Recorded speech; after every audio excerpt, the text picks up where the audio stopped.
Selon l'étude d'impact du projet de loi, en 2016, le salaire net des femmes était en moyenne 12,9% inférieur à celui des hommes dans l'ensemble de la fonction publique, avec des variations en fonction des versants. L'écart était de 20,6% dans la fonction publique hospitalière, de 14,3% dans la fonction publique d'État et de 9,1% dans la fonction publique territoriale. Si l'étude ne fournit pas de données chiffrées sur les violences sexuelles, elle évoque tout de même 98 sanctions disciplinaires en 2017 contre les agents publics pour fautes graves relatives aux mœurs, dont le harcèlement sexuel. Les femmes forment la majorité des agents publics. On les retrouve cependant en plus grand nombre dans des conditions les plus précaires, contractuelles et temps partiel, et elles sont en minorité dans les catégories A+, c'est-à-dire les hauts fonctionnaires. Conséquence, elles sont plus frappées par la précarité, sont l'écrasante majorité des contractuels, j'ai dit 67%, des contrats à temps partiel. Ce sont les personnes les plus à risque de ne pas se maintenir dans l'emploi, les premières victimes des coupes budgétaires. La flexibilité dans le budget, c'est le licenciement ou le non-emploi des femmes. À cela, il faut ajouter des discriminations croisées qui aggravent la situation pour des femmes qui subissent des discriminants sur un ou plusieurs motifs, en plus de l'assignation à un genre. En 2016, le rapport Lortie sur les discriminations dans l'accès à l'emploi public a mis en évidence des discriminations liées à l'origine. Pour les trois professions, écart entre 6 et 12 points. Dans le cadre de recrutement sur CV, écart plus important que ceux constatés dans le privé. Autre évidence, les discriminations liées à une origine supposée et à la réputation du lieu de résidence pour 2 professions sur 3, avec un écart défavorable pour les personnes perçues comme étant d'origine maghrébine pour les postes de responsables administratifs dans la fonction publique d'État. Le rapport pointa de nombreuses limites dans la mise en place des actions en faveur de l'égalité et notamment le peu de normes uniformes, contraignantes, visant à lutter contre les discriminations croisées et une mise en place disparate, aléatoire, avec une intensité variable selon les services, les types d'administration, les versants, les catégories et selon les types de recrutement. Le dispositif de l'article 29 prévoit principalement 2 mesures. Une obligation de mise en place d'un dispositif de signalement. Jusque-là, une circulaire du 9 mars 2018 prévoyait que les employeurs publics mettent en place notamment une cellule d'écoute. Et la mesure prévue dans l'article 29 souffre de notre point de vue du même écueil que le dispositif de 2018. La cellule d'écoute est interne au service, ne mobilise pas nécessairement de personnel spécifiquement formé à ces questions et peut être composée selon la taille des structures d'une seule personne. Le deuxième dispositif de cet article, c'est l'obligation pour les employeurs publics de réaliser un plan d'action relatif à l'égalité réelle. Le non-respect de cette obligation pourra entraîner une sanction financière de 1% de la rémunération brute annuelle globale du personnel. Si la mise en place d'un plan d'action est une étape positive selon nous, se pose la question des compétences à mobiliser pour le plan d'action, qui là encore a pour objectif d'assurer l'égalité professionnelle uniquement entre les femmes et les hommes. De notre point de vue, comme le plan d'action, la cellule d'écoute est particulièrement restrictif, alors que les textes conventionnels comme les directives européennes auxquelles l'étude d'impact se réfère en termes de base légale visent de nombreux autres motifs de discrimination. Je cite la race, les origines, l'opinion politique, la religion. Et les premiers motifs de réclamation contre les discriminations dans l'emploi public devant le défenseur des droits en 2018, avant la discrimination liée aux critères sexe, sont le handicap et l'origine, la race, l'ethnie. Rappelons également que selon le 11e baromètre sur la perception des discriminations dans l'emploi, 27% des agents et agentes publics déclarent avoir été confrontés depuis 5 ans à des propos et des comportements sexistes, mais aussi homophobes, racistes, liés à la religion, au handicap ou à l'état de santé. Ce chiffre est supérieur à celui dans le privé qui est de 21%. Cette situation concerne des groupes historiquement et systémiquement discriminés. Selon le rapport, 33% des personnes perçues comme non blanches déclarent des attitudes racistes pour 6% des personnes perçues comme blanches. 24% des personnes homosexuelles ou bisexuelles déclarent des attitudes homophobes contre 2% pour les personnes hétérosexuelles. 23% des femmes déclarent avoir été confrontées à des attitudes sexistes contre 6% pour les hommes. 22% des personnes de confession musulmane déclarent avoir des propos et comportements en lien à leur religion de manière discriminatoire, contre 30% des personnes de confession chrétienne. Et 15% des personnes qui déclarent un handicap ou une maladie chronique rapportent des propos et des comportements handiphobes, contre 2% des personnes dites en bonne santé. Nous considérons que l'approche manque d'une vision et d'une analyse intersectionnelle dans les réponses qui sont portées, et c'est également ce qui était déjà déclaré en 2016. Nous nous identifions tous et toutes souvent positivement et sommes assignés, malheureusement souvent négativement, à un genre ou une appartenance ethno-raciale ou une orientation sexuelle. Et c'est tout cela qui doit être pris en compte dans les propositions, dont l'écueil central, je l'ai dit, est l'impensé des dimensions multiples des identités et du coup de la nécessité d'avoir une vision plus globale. Lutter efficacement contre le sexisme implique, de notre point de vue, de lutter aussi contre toutes les autres formes de discrimination, sans quoi de nombreuses personnes discriminées en fonction de leur identité de genre ne seront pas protégées par les dispositifs. C'est le sens des propositions que nous mettons dans le débat, qui vont être présentées dans cet article, notamment le fait d'imposer la parité dans les nominations pour les conseils d'administration, pour renforcer les dispositifs qui sont déjà mis en place, le fait de rendre obligatoire les sanctions en cas de non-déduction ou respect du plan d'action, mais également la proposition d'un pôle égalité qui prendra en compte les apports qui existent déjà dans les différentes politiques publiques en matière de lutte contre toutes les discriminations et avec des instruments qui permettront de répondre à ces problèmes endémiques sur lesquels la fonction publique, plus que d'autres, encore doit se montrer exemplaire. C'est un amendement que nous proposons suite à une sollicitation de la CGT afin de lutter contre les violences sexistes et sexuelles et aller plus loin dans le dispositif de signalement qui est prévu par cet article. Rappelons que 80% des femmes disent être victimes de sexisme au travail, 20% de harcèlement sexuel, 10 viols ou tentatives de viol ont lieu chaque jour en France sur un lieu de travail et 70% des victimes disent ne pas avoir parlé à leur supérieur. Quand elles l'ont fait, 40% d'entre elles estiment que le règlement leur a été défavorable, elles ont été mutées, placardisées ou licenciées. L'accord de 2018 prévoit la mise en place d'un dispositif de signalement, mais également d'accompagnement, de protection, de traitement et de suivi. Il est nécessaire, comme je le disais d'ailleurs dans l'intervention à l'article, d'aller plus loin que ce simple dispositif de signalement. Les témoins doivent pouvoir également signaler les situations de violences sexistes et sexuelles. Et comme l'a indiqué notre collègue Peu, la situation des violences intrafamiliales repérées sur les lieux de travail doivent être prises en compte dans ce dispositif. Et effectivement, les CHSCT étaient des instances essentielles pour disposer de moyens pour interpeller, et nous pensons que l'adoption de cet amendement, même si ça ne remplace pas les suppressions que vous avez faites en la matière, permettrait de renforcer le dispositif en cours.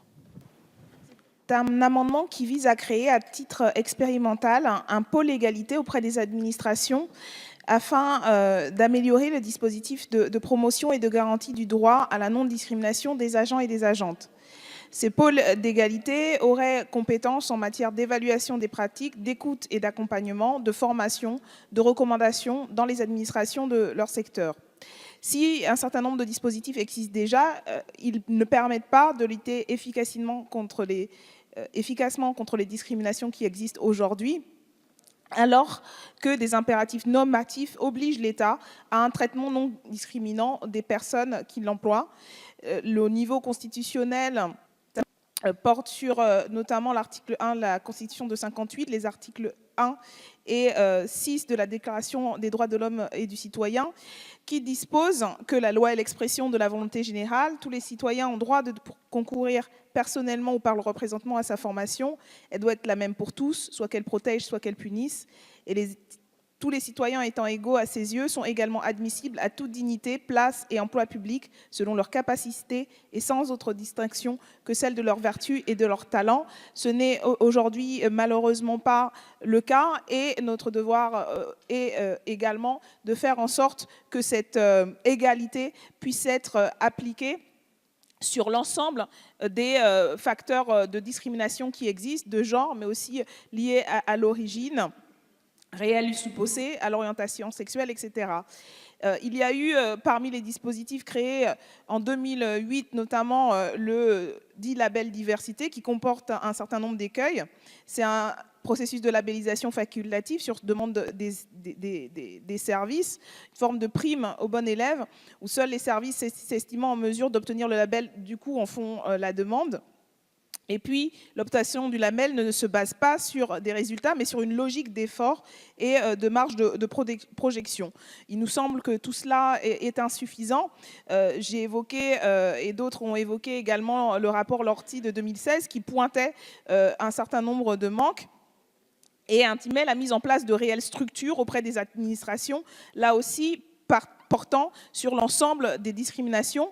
Et donc, c'est le sens de notre amendement qui permettrait de renforcer non seulement la lutte contre les discriminations liées au genre, mais à tout l'ensemble des discriminations qui touchent aujourd'hui bien trop d'agents et d'agents publics, et qui permettrait, y compris, de faire de la fonction publique un exemple, comme elle devrait l'être pour le reste de la société en matière de lutte contre toutes les discriminations. Merci, Monsieur le Président. Je ne peux pas être favorable à votre amendement parce qu'il écrase les plans d'action relatifs à l'égalité professionnelle entre les hommes et les femmes créés par le présent article. Cette mesure importante résulte de l'accord relatif à l'égalité professionnelle entre les femmes et les hommes dans la fonction publique du 13 novembre 2018, auquel nous tenons précieusement. Avis défavorable. Je suis un peu surprise par la réponse de la rapporteure qui dit et qui prétend que notre proposition écrase sans expliquer en quoi. Je ne crois pas que cela écrase, ça renforce, et c'est vraiment le sens de notre proposition, ça renforce l'ensemble des dispositifs. Et vous n'avez ni là, ni à la suite des débats sur l'article, répondu à ce qui est pointé par des rapports qui ont été faits, celui de 2016, mais également par les rapports du défenseur des droits régulièrement sur l'ensemble des discriminations qui peuvent toucher des femmes, mais sur d'autres motifs que simplement leur genre. Et je crois que la proposition que nous faisons, encore une fois à titre expérimental, il ne s'agit pas d'avoir tout de suite des dispositifs qui marcheraient sur l'ensemble du territoire, mais on propose une dimension expérimentale justement pour avancer sur ce qui est pointé comme étant des manques et qui nuisent, y compris pour les femmes aujourd'hui dans la fonction publique, à l'égalité réelle.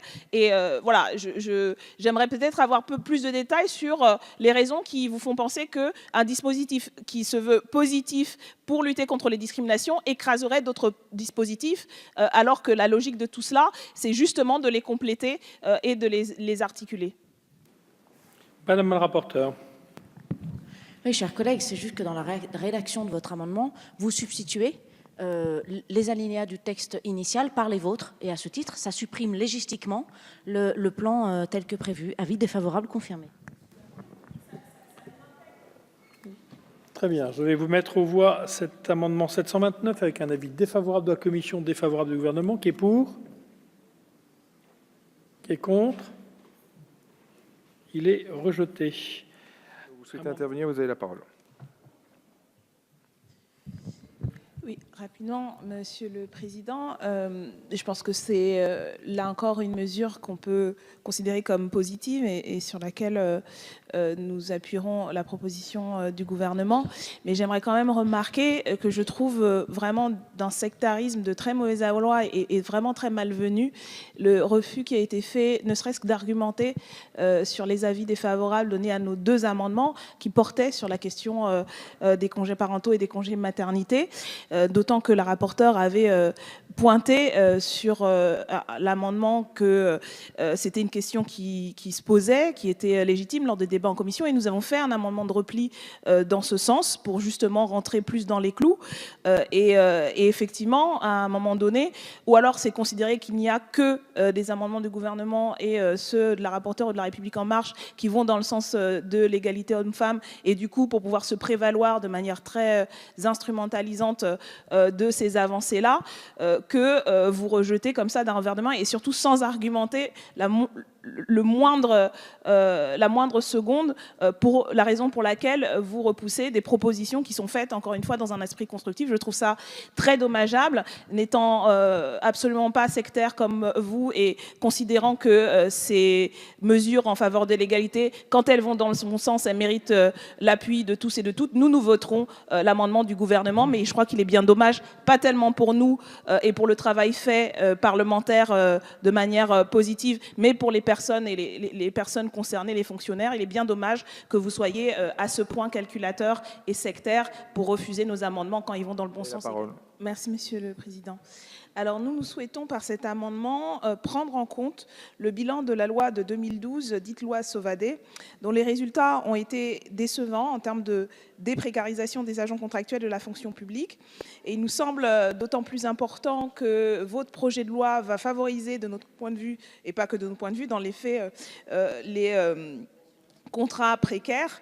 Et ce qu'il faudrait, pour nous, c'est prévoir un nouveau plan de titularisation qui atteindra réellement les objectifs au regard justement des erreurs passées, alors que vous semblez vouloir faire le contraire. Alors, on est prêt à entendre vos arguments, mais il nous semble prudent et nécessaire surtout de faire ce travail pour améliorer les dispositifs qui avaient été pris en 2012 et évaluer l'impact que pourrait avoir la mise en œuvre de dispositifs en termes de sécurité des personnels, parce que c'est de notre point de vue, ce que demande l'ensemble des personnels, ce n'est pas plus de contractualisation, c'est-à-dire plus de précarité, mais de pouvoir avoir les moyens, y compris d'être titularisé. Alors, vous allez donner un avis défavorable pour des raisons de principe, comme vous l'avez fait jusqu'à présent. Je rejoins ce qui avait été dit par notre collègue. Il nous semble que vos choix d'avis défavorables dépendent plus de qui dépose les demandes de rapport, puisque vous en avez déjà accordé. Et puis, au moins expliquer, justifier le fait de considérer que vous choisissez la contractualisation comme l'avenir de la fonction publique, mais sans argument, Madame la rapporteure, sans argument sur la question de la titularisation. Et vous prétendez malgré tout, Madame la rapporteure, si vous pouvez au moins faire semblant d'écouter les argumentations. Madame Obono, veuillez poursuivre tranquillement. Non, mais je vais attendre que la rapporteure finisse sa conversation. Non, mais vous avez la parole. Non, mais j'ai le temps, on a le temps, encore 10 minutes en fait. Si vous avez terminé de parler, Merci. Vous avez terminé la présentation de votre amendement? Et donc je vais conclure. Voilà. Mais j'ai 10 minutes là encore, hein, si vous voulez qu'on continue. Madame Obono, le temps programmé n'est pas un temps que vous pouvez utiliser. Non, on est dans un parlement, mesdames et messieurs. Je trouve ça intéressant parce que vous avez encore beaucoup de temps de parole, messieurs de la majorité. Donc si vous avez des arguments politiques à opposer à cet amendement, vous avez le temps pour le faire.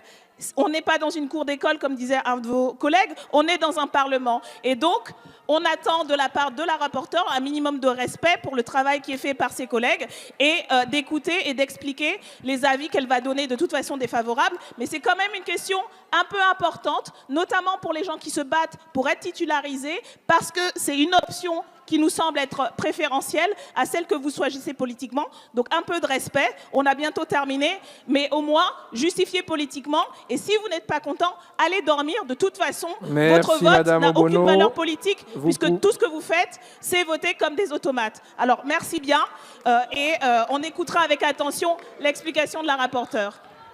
Merci. Et il nous reste encore beaucoup de temps, donc on peut Madame Obono, pour la présentation de cet